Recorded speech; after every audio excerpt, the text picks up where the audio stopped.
Et si je te disais ce soir que certaines personnes ne manquent pas d'argent, elles manquent de liberté? Oui, parce qu'il existe des personnes qui ont beaucoup, et pourtant elles vivent dans la peur. Elles ont un compte rempli, mais un cœur vide. Elles ont des possessions, mais aucune paix.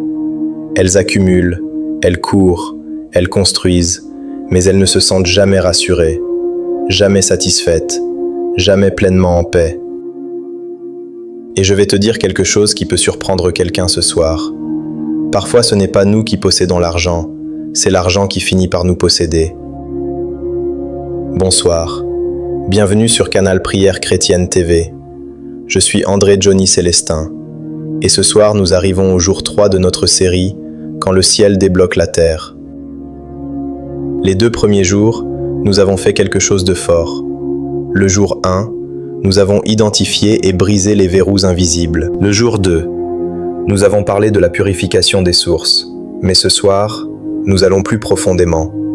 Parce qu'on peut briser des verrous, on peut purifier des sources, et pourtant garder quelque chose de caché dans le cœur. Ce quelque chose, la Bible appelle cela une idole. Et avant que quelqu'un dise « moi je n'ai pas d'idole », attends quelques instants. Parce qu'une idole n'est pas seulement une statue devant laquelle quelqu'un s'agenouille. Une idole est toute chose qui prend dans ton cœur une place qui appartient à Dieu. Cela peut être une personne, cela peut être une ambition, cela peut être une peur, et cela peut même être l'argent. Jésus a dit dans Matthieu chapitre 6 verset 24, « Nul ne peut servir 2 maîtres. » Écoute cette parole. Il n'a pas dit « Tu ne peux pas avoir de l'argent ». Il n'a pas dit « La richesse est mauvaise ». Il a dit « Tu ne peux pas servir 2 maîtres ». Parce qu'il y a une différence entre utiliser l'argent et vivre pour l'argent. Une énorme différence. L'argent est un outil, mais lorsque l'outil monte sur le trône, il devient un maître.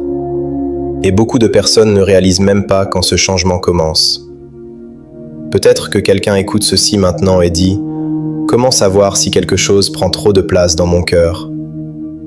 Bonne question, parce que dans quelques instants, nous allons voir ensemble des signes très concrets, des choses discrètes, des choses que beaucoup vivent sans les remarquer. Mais avant d'aller plus loin, écris maintenant dans les commentaires « Jésus est mon Seigneur ».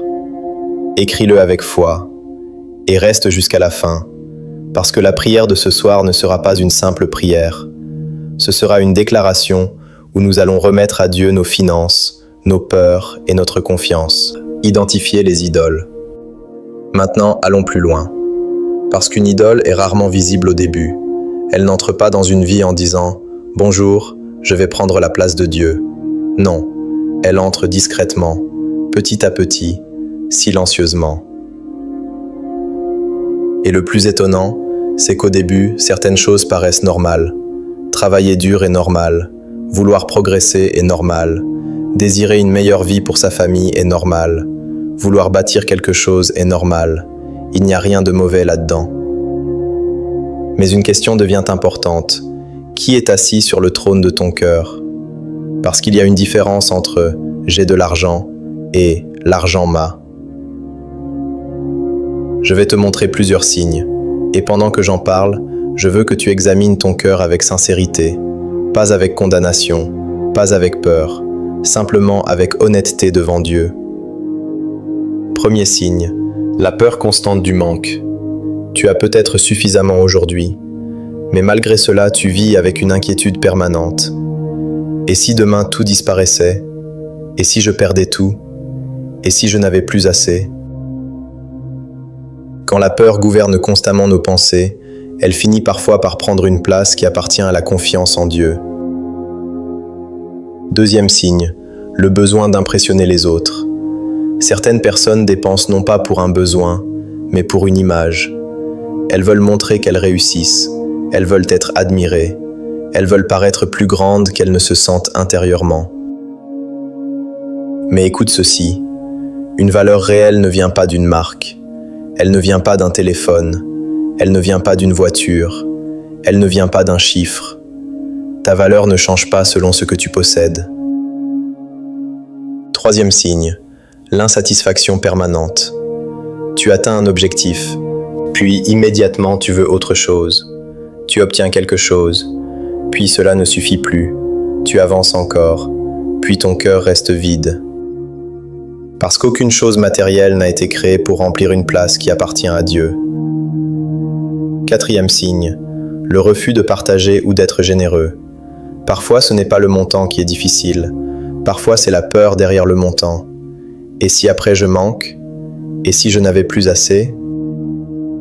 La générosité n'est pas seulement une question d'argent, c'est souvent une question de confiance. Maintenant, écoute ceci très attentivement. L'argent n'est pas l'ennemi.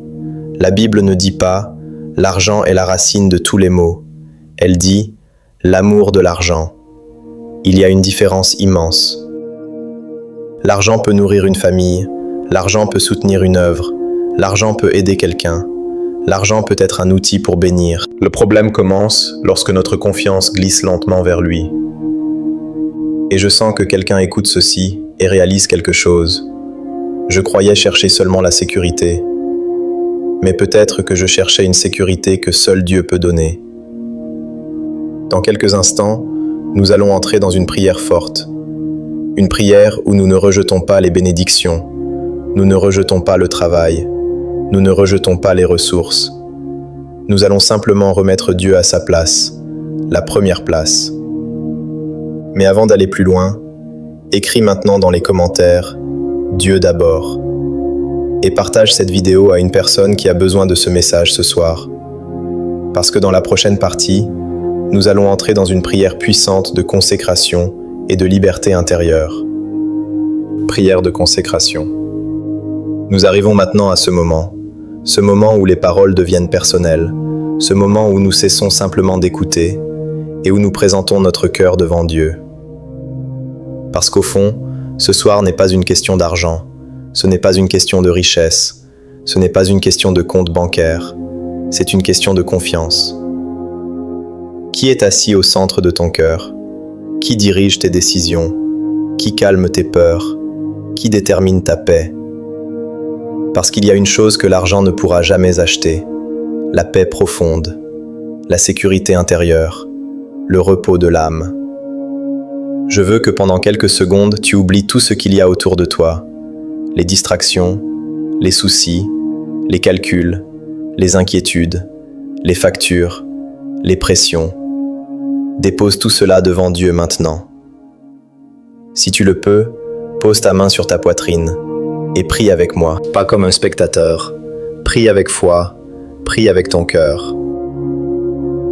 Père Céleste, je viens devant toi avec humilité. Je te remercie pour ta présence. Je te remercie pour ta fidélité. Je te remercie parce que tu es resté avec moi dans les saisons faciles comme dans les saisons difficiles. Seigneur, ce soir, je reconnais quelque chose devant toi. Parfois, j'ai cherché ma sécurité ailleurs qu'en toi. Parfois, j'ai laissé des inquiétudes prendre trop de place.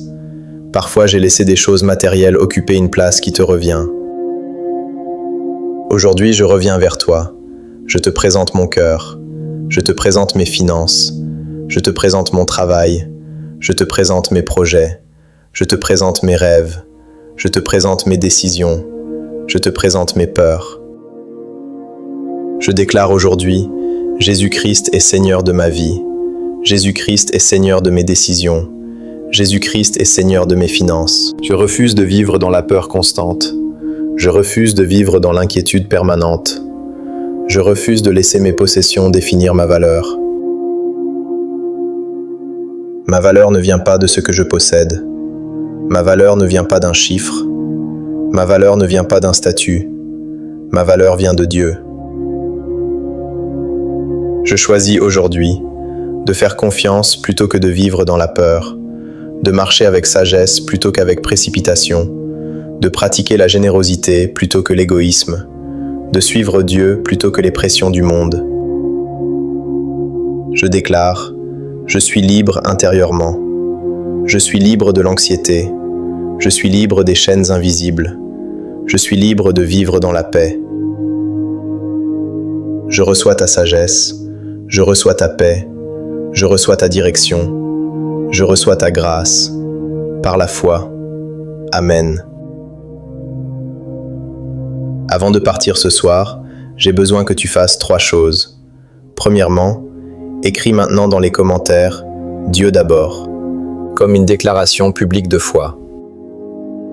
Deuxièmement, partage cette vidéo à une personne, une seule personne, parce qu'un simple partage peut parfois devenir une bénédiction dans la vie de quelqu'un. Troisièmement, abonne-toi maintenant à Canal Prière Chrétienne TV et active les notifications, parce que demain soir, nous allons entrer dans quelque chose de puissant, consécration et dîme sainte. Que Dieu te garde, que Dieu te bénisse, et qu'il remplisse ton cœur de paix. Bonne nuit.